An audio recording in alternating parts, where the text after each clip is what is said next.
Urriko lehen astelena ospatu da Gernika Lumon, beste urte batez, Pirenaika arrasako 37. lehiaketa izan da. Eguraldiak lagundu ezarren, giro ona egon da Gernika Lumon, 12 abeltzain ezberdin egon dira, 4 bizkaitar, 4 gipuzkoar eta beste 4 nafartar. Animaliei dagokienez, 85 eme eta 10 ar egon dira Santanako parkinean eta ostean desfilean egin dute.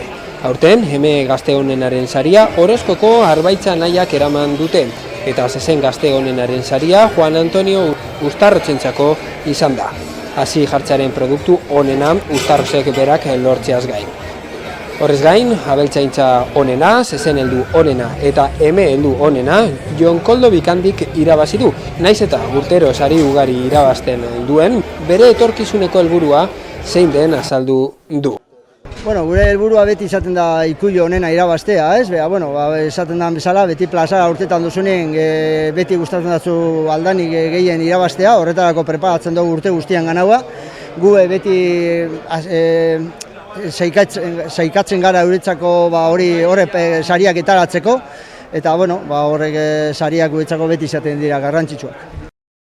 Beste alde batetik, euskal produktuak saltzen egon diren postu ezberdinak ikusi dira.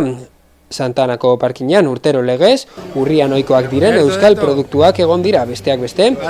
Euskal pastela, ogia, gazta, txakolia edo sagardoa zein bitxikeri eta apaingarri ezberdinak. Hauek ikusteko eta dastatzeko aukera bikaina izan dute Gernika Lumotar eta inguruko herritarrek.